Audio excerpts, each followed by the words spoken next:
A park I've been lucky enough to go to since I was a kid is Busch Gardens Williamsburg, a stunning park with a strong coaster lineup, and it's set to debut Pantheon, a multi-launch intimate coaster focused around airtime and snappy inversions. Looking past this amazing addition, the park has had many rumors of another addition coming soon, so let's look into those options. Let's check out what's next at Busch Gardens Williamsburg.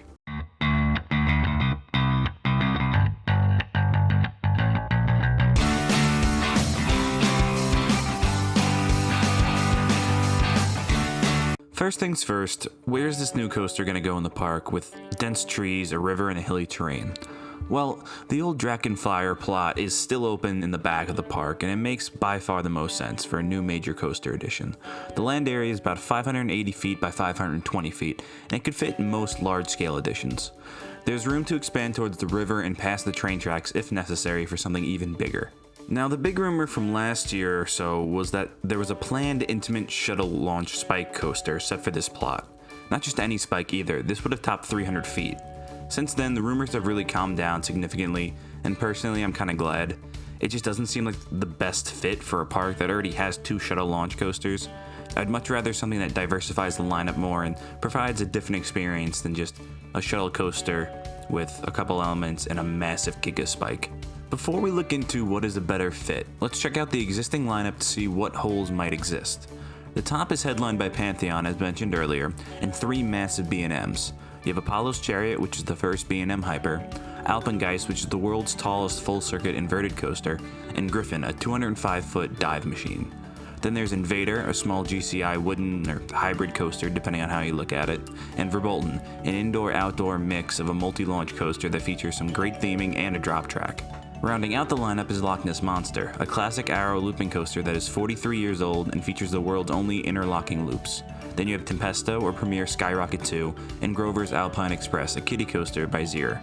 A strong mix of each level of coaster, from family to high thrill. However, prior to Pantheon, I think the park was really missing that tip-top high thrill coaster. Besides Alpengeist, the other attractions were much more graceful and less intense overall. Pantheon gives the park that really extreme bite at the top that it was missing, and it looks to be an absolutely amazing attraction. However, I still think the biggest missing feature in the park is that ejector airtime. The park has plenty of inversions, launches, and floater airtime. That being said, there are 2 B&M models here that I think have potential, the Wing and the Flyer. I think either one, designed with some callbacks to Dragonfire, which was originally supposed to be a B&M sit-down looper, would be a really cool twist. The Wing coaster is probably unlikely, as it seems King's Dominion is set to add one soon, and the parks tend to shy away from adding similar models. Then there's the B&M Flyer, which SeaWorld has added to one of its parks in the past down in Orlando. The model is unique to the area for sure, and it's vastly different than anything else in the park. But these have fallen out of favor with a lot of parks, it seems, as one hasn't really been built since 2016. Now it's possible due to maintenance and cost issues. Instead, let's look into some other manufacturers. Busch Gardens Tampa is set to debut Iron Gwazi, which is an RMC Hyper Hybrid in 2021. And we've seen the sister parks add similar attractions in years past. So why not a ground-up RMC in the back of the park?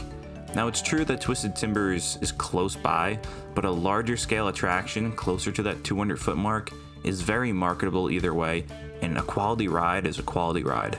RMC has done an excellent job of incorporating variety into different rides, so I'm sure they could work their magic here and make it very different to the ride that's about an hour away, maybe even do some topper track.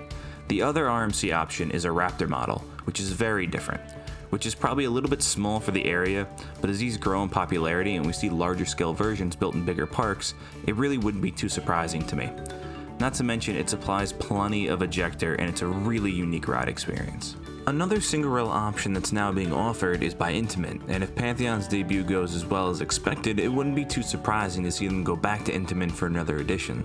The first Hot Racer model is set to open in 2021, and they've shown in promos they're willing to construct dueling and launched layouts that may fit the space better. Then there are 2 other models that haven't caught on too much yet, but the Vekoma Bermuda Blitz and the Chance Rides Hyper GTX. Both are smaller scale models that feature intense airtime moments with tight elements. Luck Coaster and Lightning Run have both been met with raving reviews from enthusiasts, and Chance Rides recently announced additions to the Hyper GTX options, including a vertical loop and corkscrew. Both models have a relatively cheap price tag, but they may be seen as harder to market by the park because of their small size. Looking into the money situation, SeaWorld Entertainment went all in for 2020.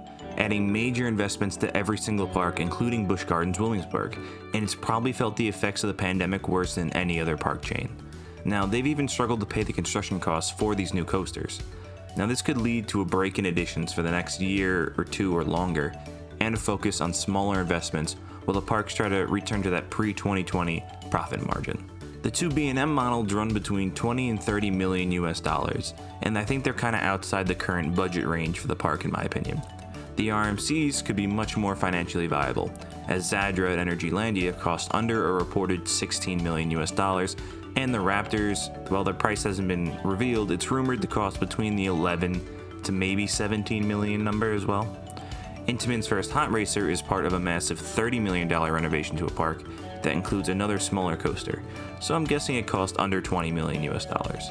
Then there's the Hyper GTX by Chance and the Bermuda Blitz by Vekoma, which are reported at $7 million and $14 million respectively. It's always shocking to see how inexpensive the GTX model is, how successful it's been received, and the fact that there aren't any more built to this point. But what do I think is coming? At this point, I think I've actually talked myself into the RMC as the sleeper pick here. If Iron Gwazi is as good as advertised, and I believe the chain won't hesitate to go back to RMC and bring them back.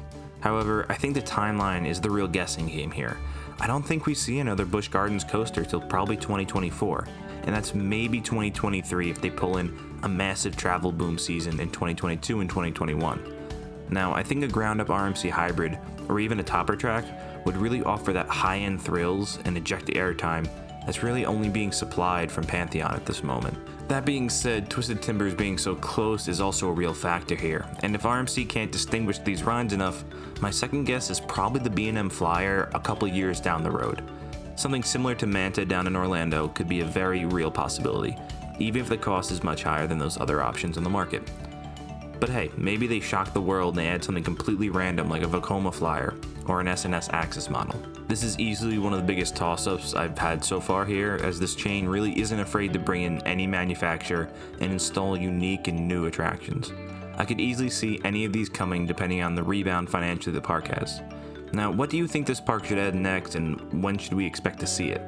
For more coaster content, check out Island Coaster on Instagram for daily posts, news, video updates. Until next week, that's all from the shores of Island Coasters.